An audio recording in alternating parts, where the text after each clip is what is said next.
සියලුම දෙනාට අයබෝවන්. අදත් පිළිගන්න SLDEEM YouTube channel එකට. ඉතින් අද කතා කරන්නේ කොහොමද මේ අවසම් ඔසිලේටර් කියන ඉන්ඩිකේටර් එක යූස් කරලා අපි ට්‍රේඩ් වලට එන්න වෙන්නේ කියලා. ඔයාලා මේ ට්‍රේඩ් එකකට එන්න වෙද්දී අනිවාර්යෙන් ඉන්ඩිකේටර්ස් තුනක්වත් යූස් කරන්න ඕනි.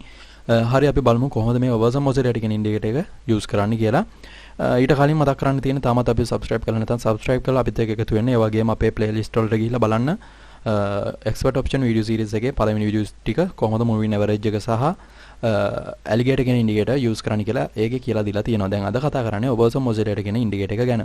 හරි අද වීඩියෝ එකට යමු එහෙනම්. ඔයාලට මෙතන තියෙනවා indicator කියලා එකක්. එතනින් ගියපුවාම මෙතන තියෙනවා ඔයාලට ඕනි channel එක select කරන්න පුළුවන්. මෙතනදී මම දාලා තියෙන එක cancel කරලා ඔයාලට ඕනි නිසා පෙන්වන්න මෙතන අවසම් oscillator කියන එක select කරලා මෙතන apply කරනවා. ඔයාලට බලා ගන්න පුළුවන් යටින් දැන් මෙන්න මේ විදිහට ඉන්ඩිකේටර් එක පෙන්වන්න අපිට පටන්ගෙන තියෙනවා. හරි අපි බලමු දැන් හොඳ මාකට් එකකදී ට්‍රේඩ් එකකට එන්න වෙමු මේ අවසම් ඔසිලේටර් එක විතරක් යූස් කරලා. ඔයාලා අනිවාර්යෙන් ඉන්ඩිකේටර් තුනක්වත් යූස් කරන්න.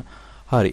දැන් මෙතන මාකට් එක බලපුවාම අපිට පේනවා මම මෙතනදී බලා ගන්න පුළුවන් මෙතනදී කොළ පාට ලයින් එකක් පත් වෙලා තියෙනවා කියන එකේ අදහස තමයි මාකට් එක අප් එකකට යන්න try කරනවා වගේ අදහසක් තමයි ඒකෙදි දෙන්නේ.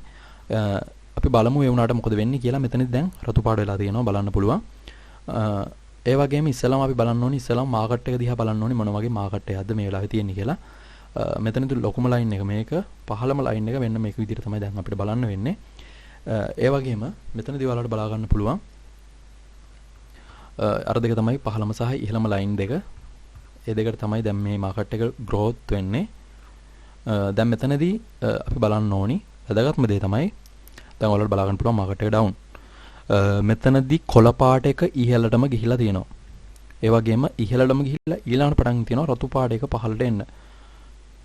දැන් මෙතනදී මේක තමයි වෙලා තියෙන්නේ මේ විදිහටම ගිහිලා තියෙනවා. දැන් මෙතනදීත් ඔයාලට බලා ගන්න පුළුවන් පහළට ගිහිල්ලා මේ දැන් පහළින් වෙලා තියෙනවා පහළට රතු පාට ලයින් ගිහිල්ලා එතනදී ටික ටික කොළ පාට ලයින් පත්තු වෙලා උඩට ඇවිල්ලා තියෙනවා. දැන් අපි මෙතනදීත් ඒ දෙයම තමයි කරන්න යන්නේ. ඒ කියන්නේ දැන් මෙතනදීත් මේ විදිහටම රතු පාට ලයින් පත්තු වෙලා තියෙනවා. මෙතනදීත් රතු පාට ලයින් පත්තු වෙලා තියෙනවා. දැන් කොළ පාට ලයින් දෙකක් විතර පත් වුණොත් අපිට දාන්න පුළුවන් ඉහළට ට්‍රේඩ් එකක් යයි කියලා. තාම අපිට සිලෙක්ට් කරන්න බෑ මොකද මාකට් එක තාම අපිට හිතා ගන්න බැරි තැනක තියෙන්නේ. මොකද අපි මේවා සල්ලිත් එක්ක ගනුදෙනු කරන නිසා අනිවාර්යෙන් හොඳට හිතලා තමයි ට්‍රේඩ් එකකට එන්න වෙන්න ඕනි. අපි බලන්න ඉඳලා ට්‍රේඩ් එකකට එන්න වෙමු. දැන් මම මේ සිලෙක්ට් කරලා තියෙන මාකට් එක තමයි euro USD කියන මාකට් එක.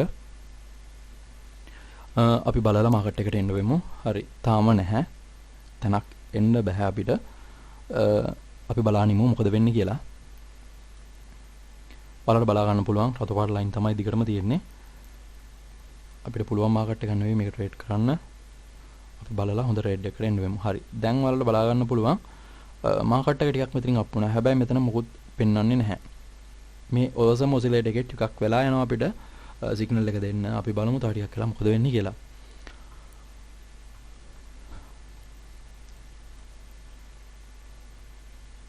තාම බෑ. සුදු පාට ලයින් එකක් තාම පහලින් තියෙන්නේ. ඔයාලට මම කියලා දුන්නා මේ ලයින් දාගන්නේ කොහොමද කියලා. ඒවත් දාගන්න ට්‍රේඩ් එකකට එන්න වෙද්දි. නැත්නම් අපිට හිතා ගන්න බෑ මාකට් එකට මොනවද වෙයිද කියලා. තාම මාකට් එක එච්චර හොඳ තැනක නෙවෙයි තියෙන්නේ එන්න වෙන්න.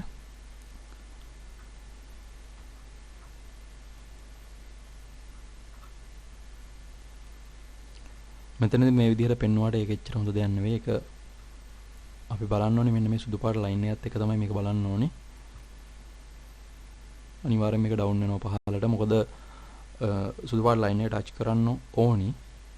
සමහරක් විට මෙතනින් අප් වෙන්නත් ඉඩ තියෙනවා. අපි බලමු මොකද වෙන්නේ කියලා. බලලා අපි ට්‍රේඩ් එකකට එන්න වෙමු. තාම ට්‍රේඩ් එකකට මම එන්න උනේ නැහැ. ට්‍රේඩ් එකට එන්න වෙන්න ඉස්සෙල්ලා අපි බලන්න ඕනේ මේ දෙක අනිවාර්යෙන්. ඔයාලට මෙන්න මෙතනින් මාකට් එක වෙනස් කරගන්න පුළුවන්. කියන්නේ විශාලත්වය අඩු වැඩි කරගන්න පුළුවන් මේ විදිහට ක්ලික් කරලා. අපි බලමු තාම මොකුත් නැහැ. හරි. මාකට් එක ඉහළට යනවා වගේ තමයි අපිට පෙන්වන්නේ.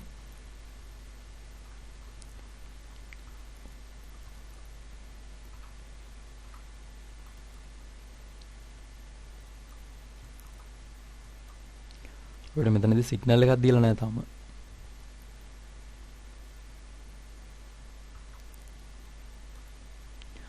හැබැයි මෙතන කොළ පාට ලයින් තුනක් පත් වෙලා තියෙනවා. අපි ඒක නිසා මෙන්න මේ විදිහට buy එකකට එන්න වෙනවා. හරි. අපි buy order එකක් දැන් දාලා තියෙන්නේ. අපි බලමු මොකද වෙන්නේ කියලා. ඔයාලට බලා ගන්න පුළුවන් $50ක් buy order එකක් දාලා තියෙනවා.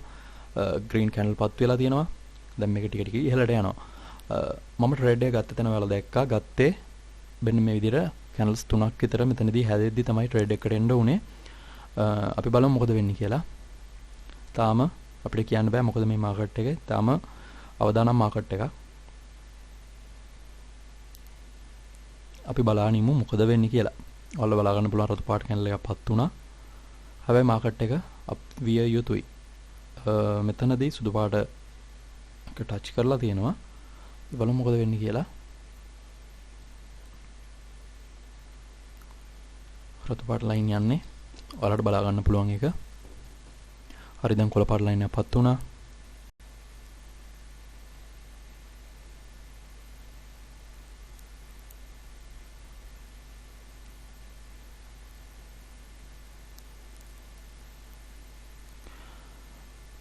තාම අපිට හරියට කියන්න බෑ මොකද වෙන්නේ කියලා. එක්ස්පිරේෂන් ටයිම් එක තප්පර 13ක් තියෙනවා.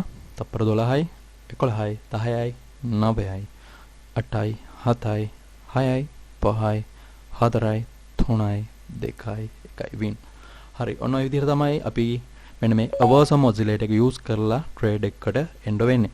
ඔයාලා දැක්ක මම මේ ට්‍රේඩ් එකට එන්න උන විදිහ මෙන්න මෙතන මේ අවසම ඔසිලේටර් එකේ ඔයාලා වැදගත්ම දේ තමයි මෙන්න මේ ලොකුම ලයින් දෙක බ්‍රේක් කරන තැන. ඔන්න ඔතනදී තමයි අපි ගොඩක් සැලකිලිමත් වෙන්න ඕනේ. එතනදී බ්‍රේක් කරයිද නැති වෙයිද එන්න ඒ හරිය තමයි මේ අවසම ඔසිලේටර් එකත් එක්ක අපි ට්‍රේඩ් වලට එන්න වෙන්නේ.